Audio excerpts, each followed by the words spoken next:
बिहार के दशरथ मांझी की कहानी तो आपने पढ़ी होगी और सुनी होगी।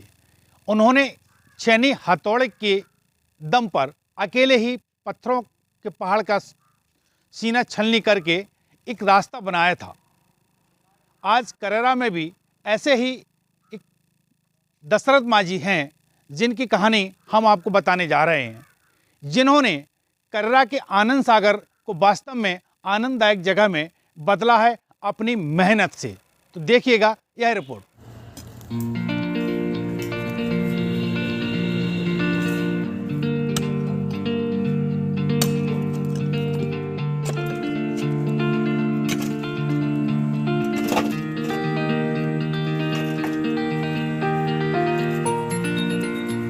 यह नज़ारा है करेरा से 4 किलोमीटर दूर आनंद सागर का, जहां सालों पहले बंजर ज़मीन थी, लेकिन आज यहाँ हजारों पेड़ आनंदित कर रहे हैं। इस बंजर ज़मीन को हरा भरा करने वाले कैलाश ने अपने जीवन के 17 साल इसे बनाने में निकाल दिए। आज भी निरंतर वह यहाँ रोज़ाना कड़ी मेहनत करते हैं। यहाँ फलदार पेड़ से लेकर सिंदूर, पारस, पीपल के साथ पूजनीय एवं औषधि पौधे हैं, और इनमें लगने वाला फल कोई व्यक्ति के लिए नहीं बल्कि स्वतंत्र पक्षियों के लिए है। आनंद सागर पर रहने वाले उड़नछू महाराज और यहाँ आने वाले लोग कैलाश के परिश्रम की तारीफ करते नहीं थकते हैं। इनको जैसे आए हैं हम तो यहाँ पर धूना रमा के बैठे। पहली बार ही बाबूजी आए, परिचय हुआ, बच्चियों को पमार झरा के मूड पर रख के लेके आए। संध्या को बैठे हम लोग, बातें में चला, अच्छा बातें में चला, तो सेवा में जुट गए। मिट्टी फिर वो ने कहा, हमसे बोला कि महाराज जी यहाँ पौधा लग जाए, आप आदेश दो। मैंने कहा पानी कहाँ है। कुछ समय बाद रमेश खटीक विधायक ने जो है हेडपम्प लगवाया, उससे पानी डिब्बों से डाल के उसने 250 डिब्बा एक दिन के पानी के डालता, झगड़ों से बागड़ करता, और बहुत बढ़िया उसने प्राप्ति को बढ़ाया। जमीन पहले यहाँ पूरा पत्थर ही हुआ। हाँ, पत्थर था। तो बताओ, पत्थर को काट के उपजाऊ कैसे बनाया? उपजाऊ ये इसको पत्थर को काटा, और मिट्टी जो है तालाब से पहले साइकिल पे रख के मिट्टी लाता था।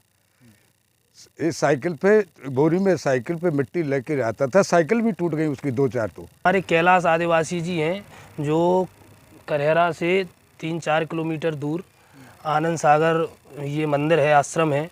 तो उसमें कैलाश आदिवासी जी ने कम से कम 3 से 4 बीघा में वृक्षारोपण किया है। उसको उपवन इस प्रकार बनाया है जो खुद की मेहनत से हुआ है, किसी के सहयोग से ना लेते हुए इन्होंने स्वयं अपनी मेहनत से इस जो पथरीली ज़मीन को और स्वयं खोद कर उस पर दूसरी जगह से मिट्टी लाके और उसको इस प्रकार मतलब फलीभूत कर दी है कि यहाँ पे फलदार वृक्ष सुशोभित हो रहे हैं। किंतु इसमें हम देखें कि अगर किसी का सहयोग मिलता है तो इसके हम बहुत आभारी रहेंगे। कैलाश आदिवासी जी खुद निरंतर अकेले लगे रहते हैं, और उनका मतलब जो परिश्रम है वो विगत 15 वर्षों से अनवरत रूप से चल रहा है। और इसी क्रम में इस जो पथरीली ज़मीन के लिए प्रकृति पुत्र अपन कहें, जो बिहार में दशरथ मांझी हुआ करते थे, उन्होंने पत्थर काट करके रोड बनाया था। उसी क्रम में इन्होंने पथरीली ज़मीन को वृक्षों से हरा भरा बना दिया है। इस आनंद सागर पर कैलाश ने न केवल पेड़ पौधों को लगाया है बल्कि उनकी सुरक्षा का पूरा इंतजाम भी किया है।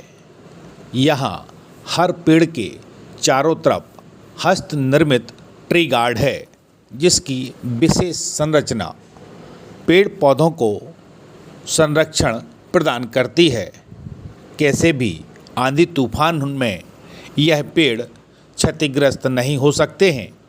आमतौर पर देखा जाता है कि ट्री गार्ड की ऊंचाई 5 फीट तक रहती है, लेकिन यहाँ कैलाश आदिवासी ने इस ट्री गार्ड को हस्त निर्मित लकड़ियों से बनाया है, और इसकी ऊंचाई भी पेड़ों के हिसाब से की गई है। यहाँ लगे केले के पेड़ में जब फल आना चालू होते हैं तो पेड़ झुकना शुरू हो जाते हैं, लेकिन कैलाश मांझी इन पेड़ों को झुकने नहीं देते हैं। लकड़ी और बल्ली की सपोर्ट से उनको सीधा रखते हैं। कैलाश माझी की यह मेहनत यहाँ अलग दिखाई देती है। ये इसलिए बना कि तूफान हवा आती है और पौधे जो टूट जाते फट जाते हैं, तो इनके लिए जो पौधा पे कोई दबस ना पड़ सके, पौधा सुरक्षित रहे। वो यहाँ पे लकड़ियाँ बीनते थे आसपास से, और उन लकड़ियों को बीन कर वो उन चौखूटे ट्री गार्ड के रूप में खुद तैयार करते थे। पैसे का अभाव था, पैसे के अभाव से, क्योंकि वो लोहे की जाली लाने में अक्षम थे, और उन्होंने खुद तैयार करके ट्री गार्ड इस प्रकार बनाया है कि जैसे वृक्ष अगर सपोर्ट मिलता है वृक्ष को चारों तरफ से, तो वृक्ष और थोड़ा विशालकाय होता है। तो इसी क्रम में उन्होंने ये प्रयास किया कि मैं हर वृक्ष को बड़े बड़े ट्री गार्ड के रूप में लगाऊंगा। करेरा से बिल्हारी रोड स्थित यह स्थान पहाड़ी के साथ जंगली था। यहाँ आए दिन लूटपाट की घटनाएं होती थीं। इससे लोग भयभीत भी रहते थे। लेकिन 2003 में यहाँ एक संत का आगमन हुआ तो पास के मुगावली गांव के रहवासी कैलाश आदिवासी भी यहाँ आ गए। उन्होंने यहाँ पौधे लगाए, लेकिन 3 साल की मेहनत के बाद भी पौधे जीवित नहीं बचे। तो कैलाश ने इसके कारण को जानना चाहा। जब ज़मीन के नीचे पत्थर निकला तो कैलाश ने ठान लिया कि इस पत्थर में भी वह पेड़ उगाकर बताएंगे। फिर क्या था, गैंती और फावड़ा लेकर कैलाश परिश्रम में जुट गए। यहाँ कैलाश ने 8 से 10 मीटर तक गड्ढों की खुदाई की और पत्थरों को काटकर बाहर निकाला। इतना ही नहीं, 5 से 6 किलोमीटर दूर से तालाब से मिट्टी भी लाकर इन गड्ढों में डाली, और उसके बाद यहाँ जो हरियाली हुई उसे देखकर मन गदगद हो जाता है। ये गुरुजी पहले 2003 के पहले यहाँ चोर रहते थे और हर गांव के लोग लुटते रहते थे इस रास्ते से। तब यहाँ संत जी आए, अपने गुरुजी यहाँ आ गए। यहाँ कुछ नहीं था, ये पत्थर ही पत्थर पड़े हुए थे, जंगल भी नहीं था। उसके बाद में गुरुजी यहाँ विराज गए और हम जैसे लोग इनके काम में जुट गए, इनकी सेवा में जुटे रहे। आज तक भी जुटे हैं और ऐसा लग रहा है कि कुछ काम करते रहें। तो जो कुछ हुआ अभी तक बल से इनको खुदाया गया है गुरुजी। फिर इनकी पहले इसमें 300 पौधे लगाए हुए थे, तो वो 300 पौधे इसमें नष्ट हो गए पानी डालते डालते। 3 बरस पानी डाला तो फिर इसकी खोज की कि इसमें पौधा क्यों नहीं हो रहा है। तो इसमें पत्थर निकला। जब पत्थर निकला, ज़्यादा पत्थर निकला तो उसको खोदना पड़ा गुरुजी, इसमें दूसरी मिट्टी डालना पड़ी और डाल करके फिर इस पौधे को रोपण किया। बस इनको हैंडपम्प से पानी डालते रहे, प्रभु कृपा से वो हो भी गए। तो कितना खुदाई की, कितने बीघा में ये आपने काम किया, पत्थर खोदने का काम किया? ये करीबन अभी जिस 10 बीघा जमीन है ये, तो 10 बीघा ग्राउंडेशन है, अपने 3 बीघा को नियुक्त किया पहले। 3 बीघा को नियुक्त करके उसको कवर भी कर लिया आपकी कृपा से, और इसी में लगे रहते हैं। अभी इसमें पौधरोपण होना है। तो मिट्टी बाहर से डाली, कहाँ से मिट्टी लाए, कितनी मिट्टी इसमें डाली गई है अभी? मिट्टी यहाँ से करीबन अपने लिए कम से कम ये 6-7 किलोमीटर दूर से मिट्टी लाई गई है। कितनी मिट्टी लाए? इसमें 475 ट्रॉली मिट्टी है बढ़िया तालाब की, और वो मिट्टी इसे उसमें पोषण तत्व ज़्यादा है, पौधा अच्छा होता है गुरुजी, विश्वास है। पत्थरों की खुदाई करने में क्या क्या दिक्कतें क्या आई हैं आपको? कितना वक्त लग जाता था एक गड्ढा करने में? ये गड्ढा करने में गुरुजी करीबन अपने लिए घंटा 2-3 घंटा लग जाते हैं। तो उसको अपन 2-4 गड्ढे तो खुद ही लेते हैं दिन में। बस उनमें मिट्टी डालना पड़ती है, वो ऐसे ही लगे ही रहते हैं गुरुजी। बड़ी खाइयाँ भी हैं इसमें, इसे थोड़ा मदद ज़्यादा मिली तो उसमें और अच्छी तरीके से पौधा रोपण हो गया। अरे अभी आपने बताया कि गड्ढा भी यहाँ कोई मकान बनाने के लिए, कमरा बनाने के लिए खोदा था। कितने बाई कितने का गड्ढा है, कितने फुट खुदाई की है उसमें आपने? उसमें गुरुजी 20 फुट चौड़ा है और उसकी 8 फुट की गहराई है। तो 8 फुट की गहराई में इसलिए खुदाया कि वहाँ गुरुजी पिलर खड़ा नहीं हो सकता है, अब खड़ा हो जाएगा। उसमें बढ़िया कोई कोठी बनेगी प्रभु जी की वजह से, अपने महाराज हैं उनके लिए बढ़िया ये कोठी बनाई जा रही है।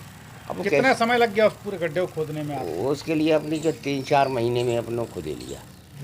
हाँ गैती से। तो ये गैती फावड़े से जो खुदाई करते हैं ये आप अकेले ही कर रहे हैं जब से 2003 से यहाँ? हाँ अकेले लगे रहते हैं गुरुजी, बिल्कुल अकेले। और कोई भाई आ जाता है ऐसा कोई तो वो भी सहयोग दे देते हैं थोड़ा थोड़ा, ऐसा ही होता रहता है गुरुजी। क्या कहते हैं लोग यहाँ के आपकी ये सब सेवा भाव काम लोग देख के? गुरुजी बढ़िया कहते हैं, बढ़िया क्या बस ऐसा ही लगे रहते हैं। लेकिन गुरुजी अपना तो काम है, करना ही तो है, लगे रहते हैं आपके। एक नाम कहीं तुमने सुना हो दशरथ मांझी का, बिहार में जिन्होंने अपने छेनी हथौड़े के दम पर पूरा पहाड़ काट दिया था, तो क्या लगता है उसी तरह से कुछ काम कर रहे हैं आप? गुरुजी ये तो मैंने नहीं सुना, लेकिन हाँ इसी तरीके से जो आप बता रहे हैं उसी तरीके से हो रहा है। इनको सत्य है, मेहनत ज़्यादा सब्बल गैती से, और छेनी से अगर ज़्यादा है तो छेनी हथौड़े से पत्थर को तोड़ा जाता है। पत्थर गड्ढे में निकल आया तो उसको निकाल लिया जाता है उतना 3-4 फुट, फिर उसमें मिट्टी डाल दी जाती है, बस पौधा रोपण हो गया। कितने पौधे लगाए हैं इसमें करीब? इसमें करीबन 1000 से ज़्यादा हैं। और किस किस तरह के पौधे इसमें अभी हैं? इसमें आम है, केला है, अनार है, मौसमी है, संतरे हैं, और चंदन है, नारियल है, और नींबू है, मौसमी है, और बोल्टन वाले पौधे हैं, सीताफल है, और नाशपाती है, और काजू है। ऐसे गुरुजी फलदार पौधे हैं आपके। कैलाश मांझी वो नाम है जिन्होंने कर्रा के आनंद सागर को आनंददायक बनाया है। आज की इस पेशकश में इतना ही। एक नई पेशकश में फिर मिलेंगे, तब तक के लिए दीजिए इजाज़त। कैमरा सहयोगी संजीव साहू के साथ नरेंद्र तिवारी, कर्रा।